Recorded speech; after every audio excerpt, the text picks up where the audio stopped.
जय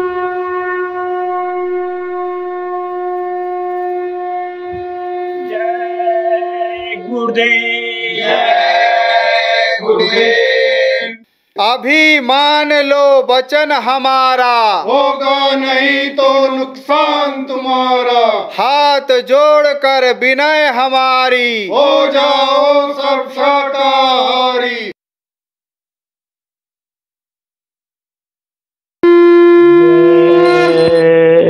गुरुदेव। दूसरों के मदद की जरूरत नहीं, मुझको केवल तुम्हारी मदद चाहिए। डगमगाए न मेरे कदम राह में, नाम का तेरे डंका बजाता चलूं।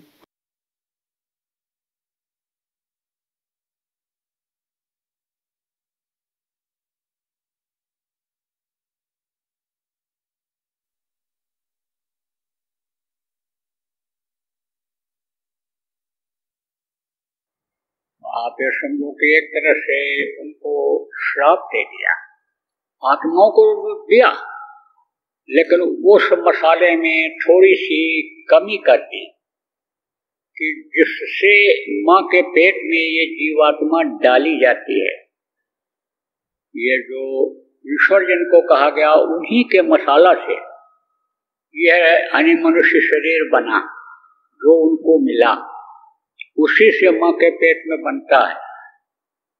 तो पूरा पिंड तो तैयार हो जाता है, लेकिन जो जीवात्मा के डालने का सुराख है उसको भरने का इनके पास मसाला नहीं है, उसको उन्होंने नहीं दिया, अपने हाथ में रखा उसको।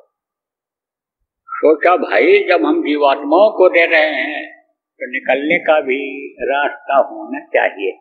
निकलने का रास्ता नहीं रहेगा तो ये तो फंसा देगा, ये तो लालची है, लोभी है, ये तो फंसा देगा, निकलने नहीं देगा। तो उतना वो सुराग छोड़ दिया।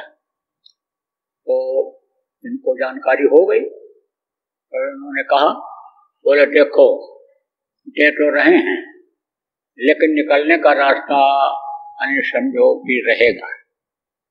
तब फिर ये चंचला था, होशियार होते हैं ना लोग, आदमी में भी होशियार होते हैं। फिर चंचला की किया इन्होंने कहा कि तो फिर आप कैसे निकालोगे? बोले हम भेजेंगे। जीवात्माएं जब घबराई तब उन्होंने कहा हम भेजेंगे। किसको भेजेंगे? संतों को भेजेंगे। संतों का दर्जा अलग होता है। इसको यही मालूम हो जाए कि ये दुनिया नाशवान है, ये एक दिन खत्म हो जाएगी।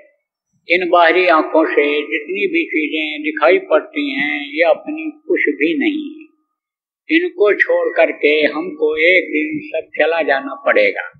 और जो काम हम कर रहे हैं दूसरों के लिए कर रहे हैं, घर मकान बनाए अपने हाथ से बनवाए, इसको अपना कहते हैं, इसी से हमको लोग एक दिन समय पूरा हो जाने पर निकाल देंगे। ये दूसरे का हो जाएगा, रुपया पैसा बैंक बैलेंस जिसको हम अपना कहते हैं दूसरे का हो जाएगा। यानी इतनी ही जानकारी जिसको हो जाए उसको कहते हैं मुनि। ब्रह्मा और विष्णु और या महेश ये तीन देवता हैं, तो इनके लोग तक जो पहुंच जाते हैं वो देवर्ष कहलाते हैं। उसके आगे योगी योगेश्वर साध संत परम संतों का दर्जा सबसे ऊंचा हुआ करता है। तो सत्पुरुष स्वयं तो नहीं आते हैं, लेकिन अपनी पावर ले करके इस धरती पर संतों को भेजते हैं, और वो पावर जिस भी शरीर में आती है वो संत का काम करते हैं। जीवात्माओं को जगाते हैं, रास्ता बताते हैं, रास्ते पर चला करके मंजिल तक पहुंचाते हैं। तो उन्होंने कहा कि संतों को हम भेजेंगे और वो जा करके इनको चटाएंगे। मालूम था उनको कि ये फरमा देगा और इंद्रियों के घाट पर बैठाएगा, यानी समझो कि यानी मन को, और ये रस लेगा, उनको सब मालूम था। तब उन्होंने कहा वो जाएंगे जगाएंगे, और जगाएंगे जब चैतन्यता आएगी तब वो याद करेंगे, और याद करेंगे तब वो रास्ता बता देंगे और मेरे पास पहुंच जाएंगे। तब फिर इसने कहा देखो चमत्कार ये न दिखाने पाए, ये कोई रिद्धि सिद्धि कामधेन कल्प वृक्ष स्वयं उनके अंदर भरने न पाए, उन्हीं के द्वारा युक्ति करवा करके उन्हीं के उपाय से यानी समझो जिस जीव को ये जगावे उन्हीं के द्वारा यहाँ तक लावे आपके पास तक, यह वरदान हमको और दीजिए। फिर दूसरा वरदान फिर उसने मांगा, कहा कि पूर्व जन्मों की इनको याद न रहे। आपको नहीं मालूम है कि पिछले जन्म में आप कहाँ थे, नहीं मालूम। पिछले जन्म में भी कहीं रहे, कीड़ा मकोड़ा सांप गोजर बिच्छू के शरीर में कहाँ रहे यह आपको नहीं पता है। माँ के पेट में पता था, वहां पर सब दिखाई पड़ता था कि देखो मेढक बन गए, सांप ने पकड़ लिया, निगल नहीं रहा है क्योंकि मैं बड़ा हूँ, उसका सांप का मुंह छोटा है तो वो दबाता है, हड्डियां टूटती हैं, बदन सिकुड़ता है, सब थोड़ा सा निगलता है, फिर दबाता है, फिर छोड़ता है, तो बड़ी तकलीफ। जब देखा कि नरकों में मार पड़ रही है, जब देखा कीड़े मटिंगे बन गए, सांप बन गए, जान बचाते भ्रमण कर रहे हैं, घूम रहे हैं, बिच्छू बन गए, जब देखा तब तो रोया। सब ये कहते हैं कि माँ के पेट में रोए थे, प्रार्थना किया था कि प्रभु जल्दी तैयार करो, बाहर निकालो, बाहर निकालो, बाहर निकल करके हम समर्थ गुरु की तलाश करेंगे, रास्ता लेकर के दिन रात भजन करेंगे। चेतावनी देते हैं, जो जानकार हैं अक्सर कथा सुनाते हैं, बताते तो हैं लोग कि अच्छा करोगे तो स्वर्ग जाओगे, बुरा करोगे तो नर्क जाओगे, लेकिन नर्क से बचने का उपाय बहुत कम लोगों को मालूम है, इसलिए नहीं बता पाते।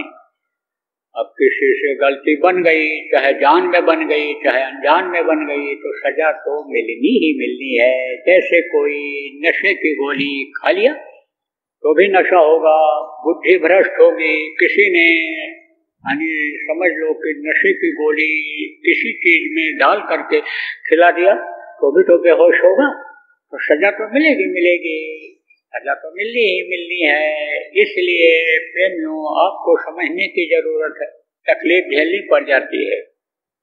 वो तकलीफ झेलनी पड़ती तो माँ के पेट में जीव प्रार्थना करता है, बाहर निकालो, सम्राट गुरु की तलाश करूंगा, अब इधर नहीं आऊंगा। और जब बाहर आता है तब भूल और भ्रम का पर्दा डाल देती है माया। माया कौन है? आद्या महाशक्ति को माया कहा गया है, जिनके संपर्क से ईश्वर ने 3 बच्चों को पैदा किया था, ब्रह्मा विष्णु और महेश। और उन्होंने 33 करोड़ दुर्गा, 10 करोड़ शंभु वैराट के साथ उत्पन्न किया था। और यही तीनों इस शरीर के चलाने में और आप समझो कि उत्पत्ति में और इसके खत्म करने में यही काम तीनों करते हैं। तो आप समझो प्रेमियों कि पिछले जन्म की याद अगर आपको आती रहे तब फिर आप दुनिया में नहीं फंसोगे, लेकिन पिछले जन्म की याद तो आती नहीं है। और इस तरह का भ्रम का भूल का पर्दा डाल दिया कि मौत जो है वही भूल गई, जबकि मौत सत्य है। इस धरती पर जो पैदा होते हैं मरते हैं, जो पेड़ फलता है झड़ता है, जो आग जलती है वो बुझती है, तो उसी को भूल गए, मौत को भूल गए और प्रभु को भूल गए, अपने पिता को भूल गए। तो वो काल ने मांगा और दान में कहा इनको अपने पूर्व जन्म की कोई याद न रहे। बोले अच्छा जाओ, वो मस्त कर दिया, कह दिया ठीक है। फिर उसने कहा जो जिस योनि में हो उसी में खुश रहे, आगे की वो कुछ सोचे ही नहीं, उसी में मस्त रहे। मोटे तौर से आपको बताओ प्रेमियों, आप का रहन सहन सबका एक जैसा नहीं है, खाना पीना एक जैसा नहीं है, लेकिन कहते हैं कि भूख न जाने, यानी बासी भात, बासी रोटी हो, ठंडी रोटी हो या चावल हो, तो भूख जब लगती है तो आदमी वही खाने लगता है। नींद जब आती है तो जहां भी नींद आ गई वहीं सो जाता है। आप ये समझो कि इसी तरह से आदमी जहाँ रहता है उसकी वो परिस्थिति उस तरह की बन जाती है, आदत बन जाती है कि कोई कहे भी, लेट गया कोई तो कहे भी चलो ये बिस्तर लगा, इसको सो जाओ, अरे नहीं हमको सो जाने दो, यहीं रहने, सो जाने दो, यही हमको। तो आदमी जो है वो एक तरह से कहते हैं कि परिस्थितियों का दास बन गया। तो अगर वो चीज पहले की याद आती रहे तब तो इसमें न फंसे, लेकिन पहले का हो गया भूल। और तीसरा वरदान उसने क्या मांगा कि जो जिस योनि में हो उसी में खुश रहे। योनि किसको कहते हैं? यही कीड़े मकोड़े, सांप, गोजर, बिच्छू, 84 लाख योनियां। कुछ कीड़े देखो तुरंत पैदा हुए तुरंत मर गए, बारिश है, पतंगे देखो पैदा होंगे और पतंगे गिरेंगे तुरंत मर जाएंगे। दिन भर में कितनी, यानी समझो कितने बार मरते हैं ये और पैदा होते हैं। 84 लाख योनि है इस तरह की। गाय और बैल की योनि के बाद फिर ये मनुष्य शरीर मिलता है। लेकिन ये देव दुर्लभ शरीर बताया गया। देवता इसके लिए 24 घंटे तरसते रहते हैं। लिंग शरीर में वो द्वार नहीं है कि जो आपके अंदर, जिसको 10वां द्वार कहा गया, वो उसमें नहीं है। साधना का घर, पूजा का मंदिर गोस्वामी जी ने इसीलिए इसी मनुष्य शरीर को बताया। तो उन्होंने कहा कि जो जिसमें है उसी में खुश रहे। लक्ष्मी ने एक बार कहा विष्णु से, आप तो पालन करता हो, सबका पालन करते हो, बोले तुमको कहना क्या है? तो कहा कि पालन करते हो तो महसूस करते हैं पालन करते हो, लेकिन आप अपने धाम में जो दुखी लोग हैं वहां पर क्यों नहीं बुलाते हो, जो मृत्युलोक में है? अब उन्होंने कहा वहां तो अपने अपने में सब मस्त हैं, कोई आना ही नहीं चाहता है। कोई आना नहीं चाहता है। कहा कैसे? आप बोले तुम जाओ देखना मृत्युलोक में, पूछना। कहा कैसे पूछें? बोले सुबह सुबह जो ही मिल जाए उसी से पूछ लें। तो अब तो ये लैट्रिनें बन गई। पहले लोग जंगलों में जाते थे बाहर शौच के लिए, लैट्रिन के लिए, तो वो जानवर लोग पाल करके रखते थे जिसको सूकर कहते हैं, लंबे मुंह वाले। तो आदमी जब लैट्रिन करके चला आता था, मल त्याग के तो वो जाते थे साफ करके, फिर वो आ जाते थे। सुबह सुबह निकल पड़ते थे। मिल गया सुबह सुबह, पूछा भाई कहाँ जा रहे हो? भोजन करने। भोजन किया तो तुम वहां चलोगे विष्णु भगवान के लोक में, स्वर्ग में? स्वर्ग कहाँ है?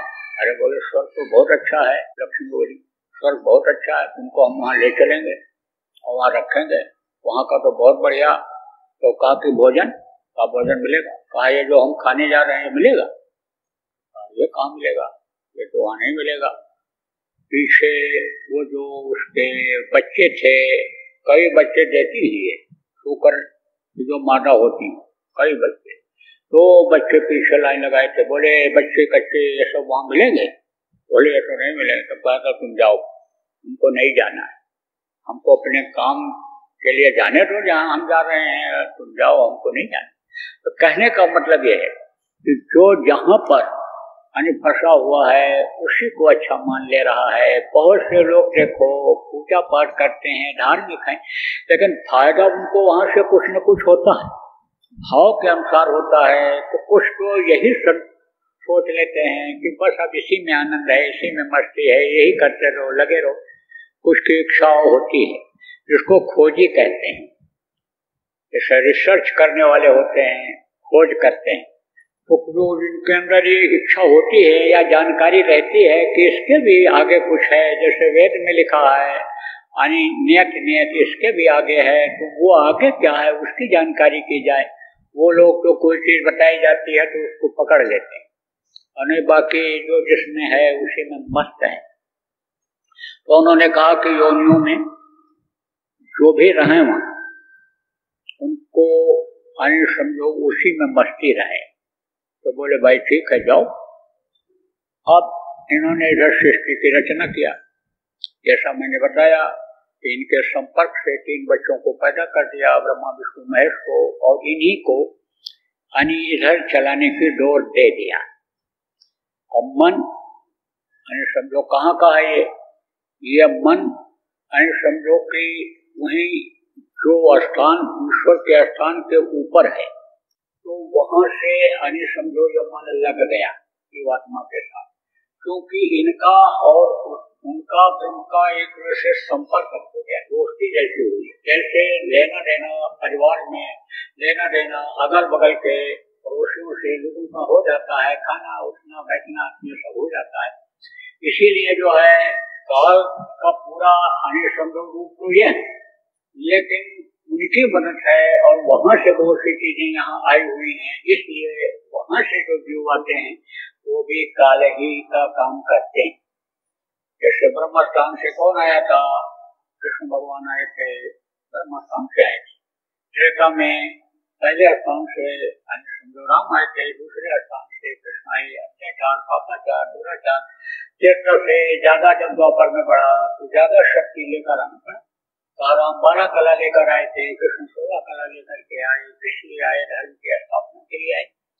जीवों का कल्याण नहीं कर सकते, साफ कहा उन्होंने। अब उनके जाने का समय हुआ कृष्ण के, तो कृष्ण ने कहा देखो अब मेरे जाने का समय हो गया और मेरा काम खत्म हो गया, द्वापर का विधान खत्म हो जाएगा और कलयुग आ जाएगा। पांडव ने कहा महाराज हमको भी लेते चलिए। बोले मैं तुमको नहीं ले जा सकता, तुमको तो समर्थ गुरु की तलाश करनी पड़ेगी, सदगुरु की तलाश करनी पड़ेगी, उनसे तुमको योग साधना करने का रास्ता लेना पड़ेगा, तब तुमको मुक्ति और मोक्ष मिलेगा। उन्होंने कहा महाराज अब इस उम्र में हम कहाँ से साधना कर पाएंगे, कहाँ से सदगुरु की खोज कर पाएंगे। हम तो सारी जिंदगी आपके साथ इसीलिए लगे रहे कि हमको आगे चलेंगे, लेते चलेंगे। कोई औतारिक शक्तियों का काम अलग होता है, जीवात्माओं के उद्धार का, कल्याण का काम संत लोग ही करते हैं, उनके पास तुमको जाना भी चाहिए। देखो गीता लोग पढ़ते हैं, लेकिन गीता के 4थे अध्याय में 34वें श्लोक में यही चीजें लिखी हुई हैं, उसको लोग ध्यान नहीं देते। तो कृष्ण और राम ये दोनों दयाल भी थे और काल का भी अंश में था। राम में तो काल का अंश ज्यादा था, कृष्ण में थोड़ा कम था।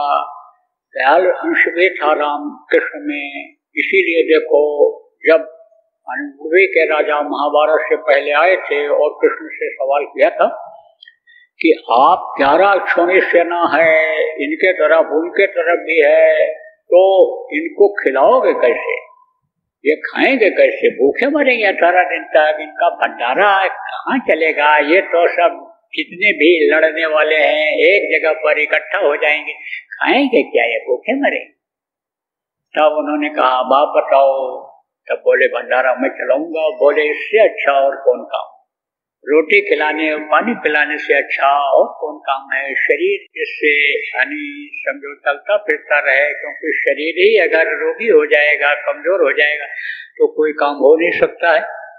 अभी 4 दिन किसी को रोटी न दो, बड़ा लड़ने वाला हो तो लड़ नहीं सकता है। अन्य नशे अन्य गाँव अन्य लड़ाई घर कोटन के सबसे तपस्या तभी करेंगे जब पेट भरेगा रोटी पे। एक कहावत है ना, तो दया भाव भी उनमें था, उनके अंदर दया भाव भी था, लेकिन काल अंश भी था, वहां से आए हुए थे। ये उदाहरण देकर आपको इसलिए समझा रहा हूँ कि सारी बात आपके समझ में आ जाए। तो आप ये समझो कि इन्होंने इधर विस्तार किया, तो मन जो है वो वही का है, मन का वहाँ भंडार है, तो मन को लगा दिया गया इसके साथ में।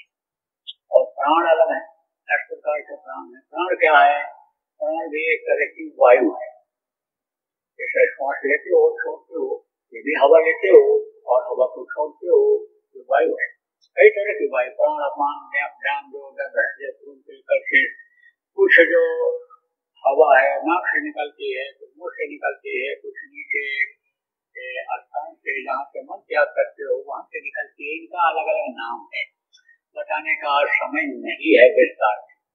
लेकिन आप ये समझो कि वायु यानी श्वास ये अलग है और प्राण भी एक तरह से वायु हुई है, लेकिन इन हवा से श्वास से उसको खुराक मिलता है।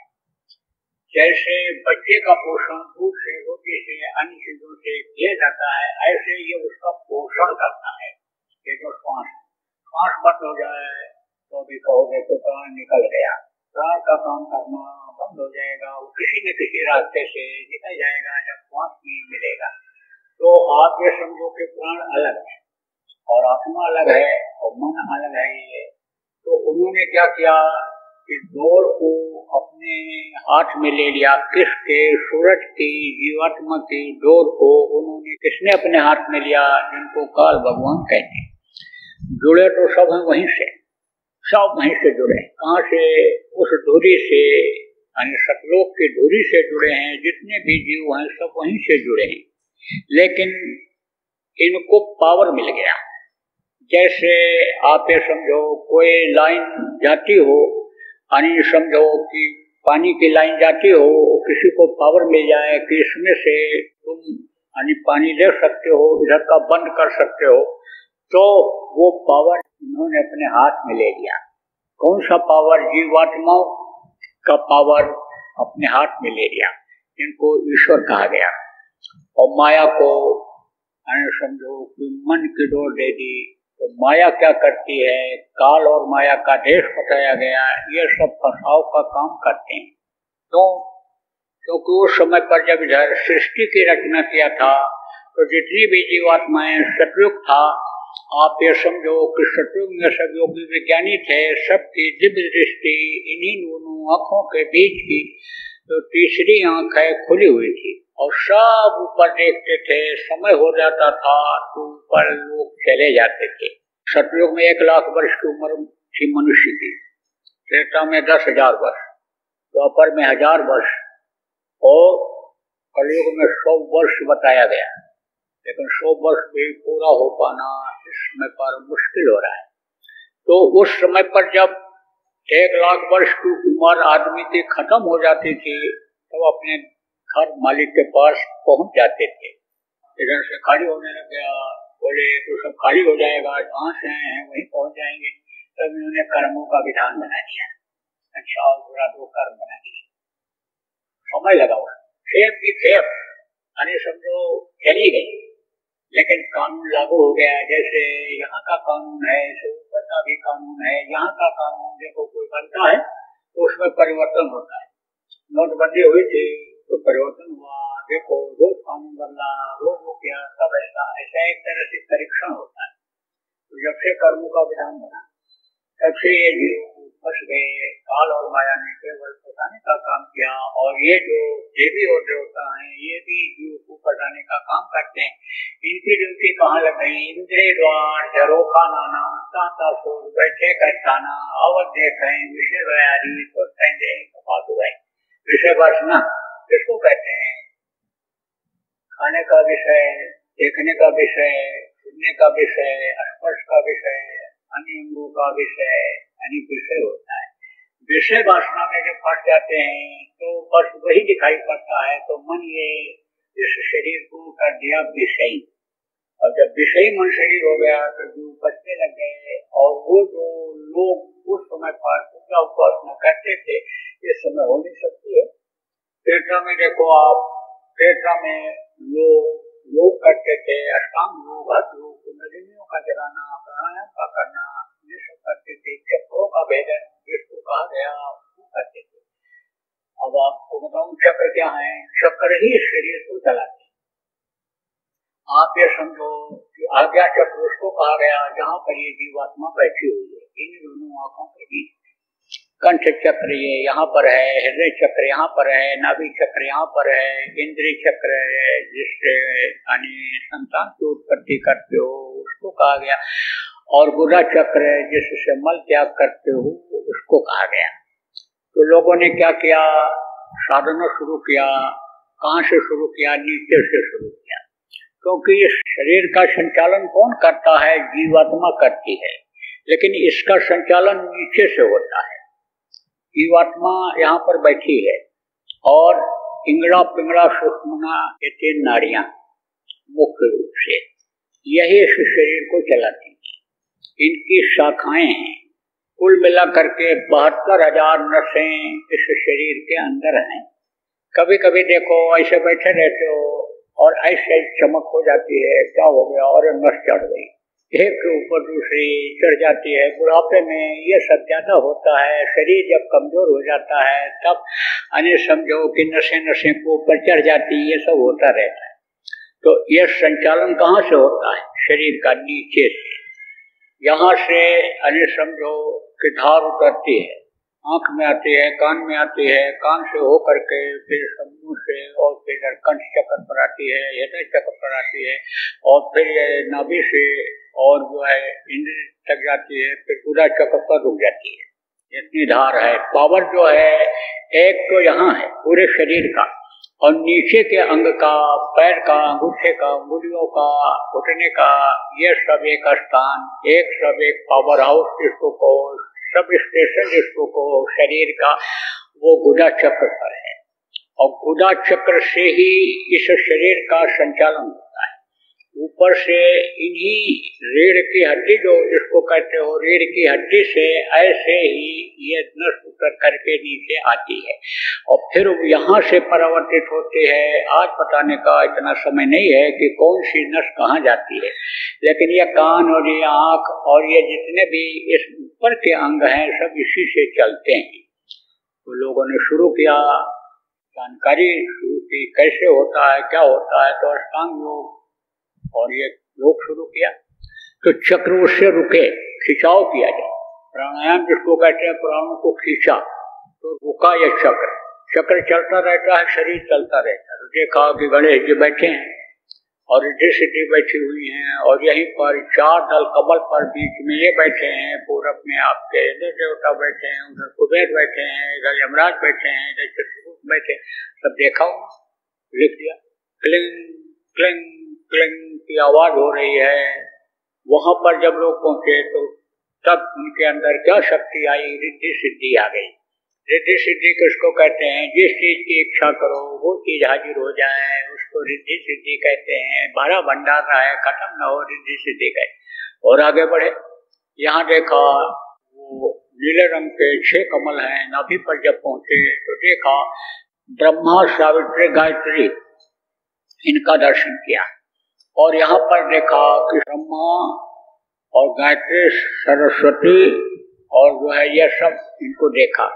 तो सरस्वती का जब दर्शन किया तो सरस्वती की पावर आ गई। जैसे कविता बोलते चले जाते, कहते चले जाते हैं, कहते हैं कि सरस्वती इनके अरिष्ट है।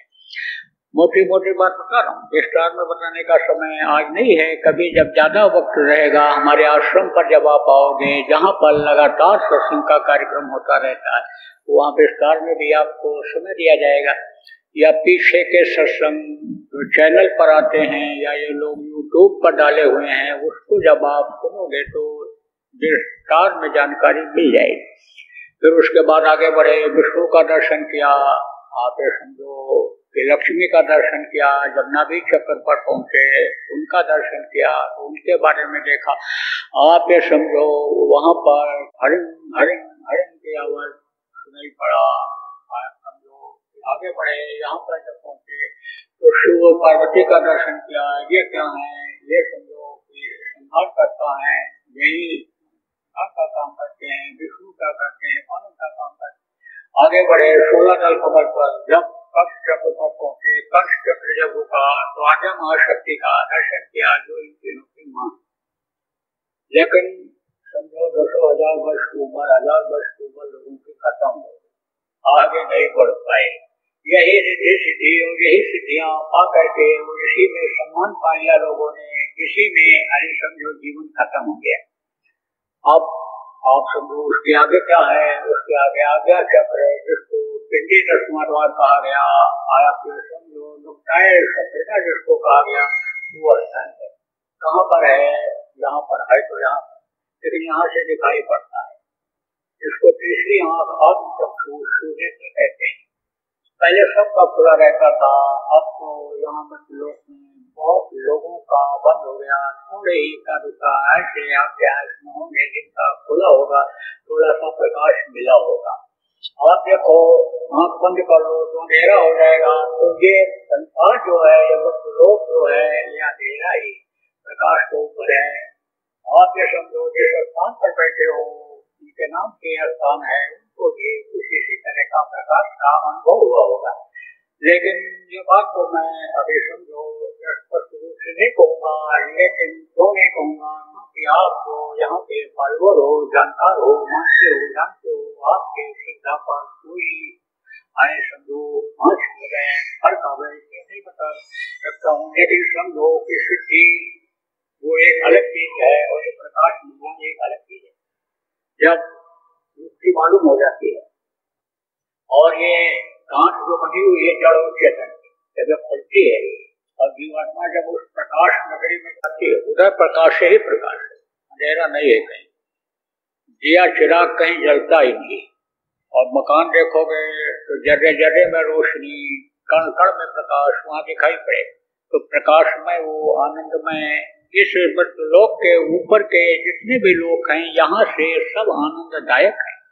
जैसे यहाँ पर कुछ देश बहुत साफ सुथरे हैं, बहुत अच्छे हैं, जाते हो तो कहते हो बहुत अच्छा है, कुछ प्रांत साफ सुथरे हैं, कुछ गंदे हैं, कुछ ऐसे लोग हैं। इस तरह से जैसे यहाँ ऐसे ऊपर भी है, नर्क भी है, ऊपर बड़ी मार पड़ती है, चिल्लाते हैं नरकों में, 100 कोस तक आवाज जाती है, जिनके कर्म खराब हो जाते हैं डाला जाता है जब उसमें, तो नर्क भी है। लेकिन नर्क जाना कोई पसंद नहीं करता है, नर्क जाना कौन पसंद करेगा?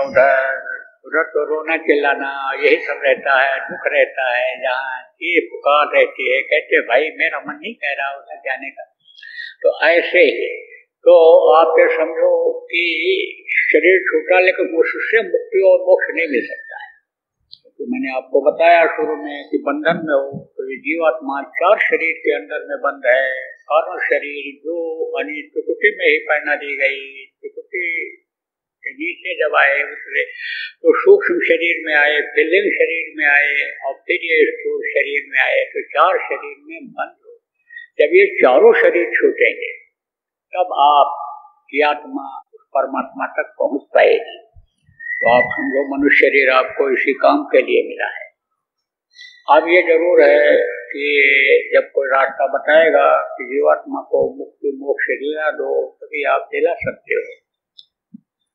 मुक्ति मोक्ष का मतलब क्या होता है? जहां से फिर वापस न आना हो। मुक्ति धाम, मोक्ष धाम, शमशान घाट पर देखो लिखा रहता है, जहाँ से वापस न आना होता है। मुर्दा ले जाते हैं तो चाहे 2 दिन लग जाए, लेकिन उसका संस्कार करके ही आते हैं। कहते हैं इनको हम मुक्ति दिला करके ही फिर वापस आएंगे। तो ये जीवात्मा जब तक अपने वतन, अपने घर जहाँ से आई है, सतलोक नहीं पहुँचेगी, तब तक इसको मुक्ति मोक्ष नहीं मिलेगा। जहाँ भी ये पड़ी रहेगी, जिस भी लोक में पड़ी रहेगी, अटकी रह जाएगी। कभी संतों का आना जाना उधर होगा, दया हो जाएगी तो फिर मनुष्य शरीर में ही आना पड़ेगा। देवी और देवता भी जिनकी आप पूजा करते हो, अब तो सही पूजा भी करना नहीं आता लोगों को। अब तो पेड़ पौधे पत्थर को ही आप भगवान मान लेते हो, देवता मान लेते हो, सही भगवान की भी जानकारी नहीं। लेकिन ये देवता भी मनुष्य शरीर के लिए प्रार्थना करते रहते हैं, थोड़े समय के लिए हमको मिल जाता तो हम अपना काम बना लेते। जय गुरुदेव। बाबा उमाकांत जी महाराज अपने ही प्रेमियों के सहयोग से संस्था द्वारा जनहित का कार्य करते हैं। किसी भी व्यक्ति, संस्था व सरकार से कोई भी चंदा, चुटकी व अनुदान नहीं लेते और किसी भी तरह का व्यापार भी नहीं करते। इसलिए आप श्रोताओं को बताया जा रहा है कि बाबा जी के नाम पर किसी भी प्रकार का धन मांगने वाले व व्यापार में प्रचार करने वाले लोगों से होशियार रहिएगा। आपसे यही कहना है कि सत्संग सुनो, समझो और अच्छा लगे तो मानो। आने वाली बीमारी तकलीफ़ों से बचने के लिए कुदरत व सरकारी नियम का पालन करो। आपके सुझाव के लिए व्हाट्सएप नंबर 9575600700 जय गुरुदेव, जय गुरुदेव।